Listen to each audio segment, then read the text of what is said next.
कसैको हरेक मान्छेको हरेक गोल हुन्छ, तर मेरो गोल भनेको चाहिँ यही नै हो कि एकदम चाहिँ 2026बाट सुरु गरेर आएको छु भला कि है। अब कतिसम्म कहिले गएर अन्त्य हुन्छ थाहा छैन। अन्त्य त हुन्न होला जबसम्म म छु तबसम्म होइन। आफ्नो समयलाई खेर नफाल, केही गर भन्छु म चाहिँ। मैले पनि गरिरहेको छु र म पनि कुनै पुरा पर्फेक्ट भएको त मान्छे होइन। मैले पनि भर्खर सुरु गरिरहेको छु। सुरु गर सबैले है। जे काम गर्न मन लाग्छ, मलाई भिडियो बनाउनु मन लाग्छ। अब कसैलाई पुलिस बन्न मन लाग्ला, कसैलाई शिक्षक, कसैले हुन्छ नि अब आफ्नो हुन्छ नि रोजाइ। अब सोच फरक फरक, मान्छे अनुसारको सोच फरक फरक, मान्छे अनुसारको लक्ष्य गोल फरक फरक होइन। त्यसैले आफ्नो गोललाई टार्गेट बनाऊ, आजबाट काम गरेको केटा हो। Hey guys, welcome to my channel. के छ सबैजना सन्चै हुनुहुन्छ? सो म पनि एकदमै सन्चै छु है।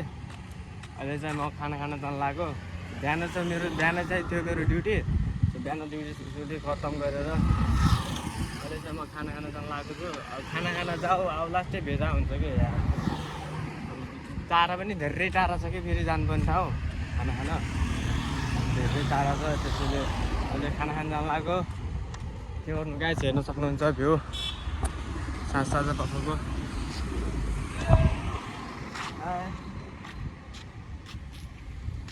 साँझ पखको हेर्न सक्नुभयो, हेर्नु है। अब चाहिँ गाइस मलाई चाहिँ गोवामा एउटा चिज चाहिँ मस्त लाग्यो कि जाडोको समयमा गर्मी हुने रहेछ, यही नै मजा लाग्यो। बाँकी अरू केही नै। घुम्नलाई चाहिँ एकदम ठाउँ चाहिँ राम्रै हो, एकदम बेस्ट ठाउँ हो। यदि तपाईँ चाहिँ घुम्नलाई चाहिँ आउनु चाहनुहुन्छ भने चाहिँ मस्त ठाउँ चाहिँ घुम्न आउनुहोस्, मस्त रमाइलो ठाउँ छ। तर यहाँ चाहिँ के छ भन्दाखेरि दिक्कत गर्मीको समयमा यति गर्मी हुन्छ नि, हाम्रो कुरै छोड्दिने क्या।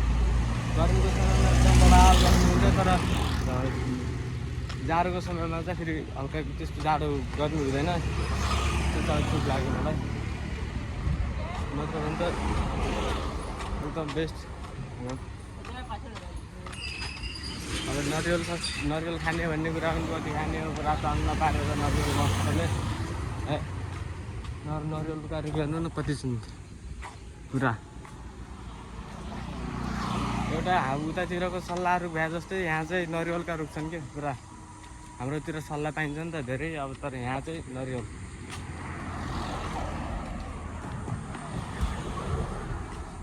मिल्छ कि ज्यादा यहाँ।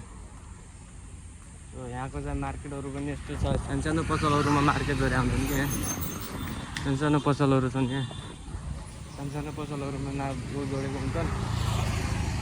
के गर्नु गाइस यार, मलाई त कुनै कन्फिडेन्स नै आउँदैन यार। के बोल्ने भ्लग स्टार्ट सुरु त गरेको हुन्छ, तर के बोलौँ भन्ने हुन्छ कि।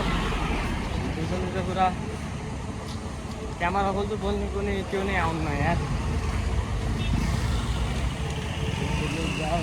के गर्नु हात पनि कस्तो पाकिन्छ यार। कमजोर भएर हो कि के भएर हो थाहा छैन, तर हात पनि लास्टै पाकिन्छ भने आज कसले बोलाउँछ।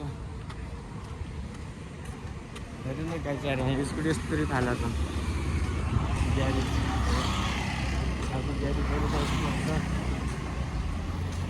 भनौँ न, ग्यारेजभरि पुरा यस्तरी फाला छन् कि स्कुटीहरू। स्कुटी बाइक ग्यारेज छ, तर यो चाहिँ यो बाइक ग्यारेज हो यो नि त। देख्दाखेरि सामान्य छ, तर अहिले खुल्या छैन र यहाँ यतिकै छैन। तर खुल्नुपर्छ नि, यति धेरै भिड लागि आउँछ नि यो ठाउँमा, पुरै छोडिदिनु कि। अब पसलहरूमा पनि यहाँ सानो पसलहरू हुन्छन्, पसलहरू पनि एकदम सानो हो।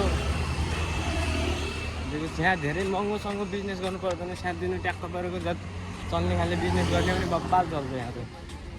तर के गर्नु अब, हामी नेपाली रेस्टुरेन्टहरू पनि धेरै छ।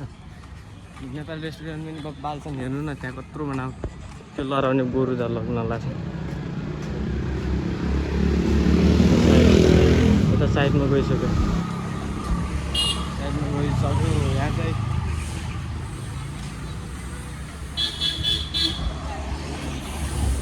बाबु नानीहरूले यहाँ घुम्न लागेको छन्। गाडीहरू पारेर के गर्नु। अब तपाईँलाई म भ्यू देखाउँछु यहाँको सलक्क पारेर।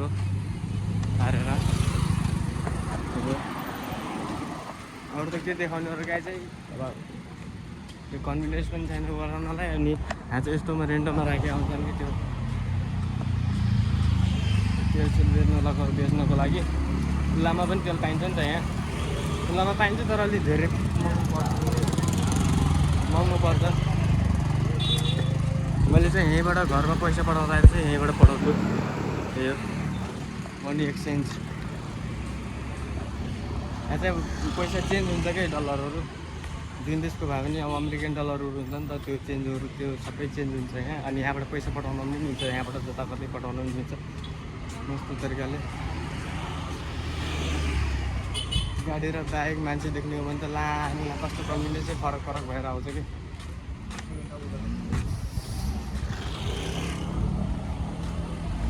पब्लिकको छेउमा त्यस्तो भलक बनाउने आँट्दै छैन है।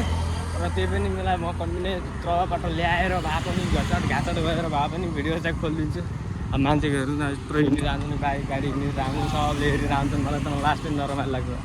अब कसैले भाइ तेरो अरे युट्युब च्यानल कति हो तेरो सब्सक्राइबरहरू कति छन् भनिदियो भने कि भन्नु पनि लाज लाग्ने जस्तो कि। अब त्यस्तो छ है। तर त्यही पनि केही छैन सुरुवात गरिरहेको छु एक न एक दिन त किन नहोला है।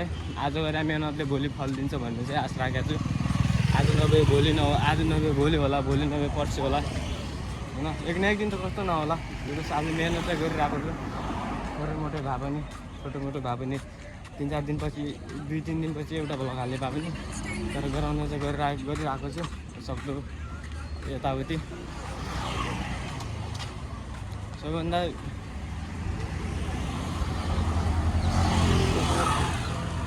त्यसैले चाहिँ म भन्छु कि गर्न मन छ भने चाहिँ सुरु गरिहाल केटा हो। सोच्ने र बेच्ने काम नगर सोच्ने बस्ने यताउति गर्ने काम चाहिँ नगर भन्छु म त है।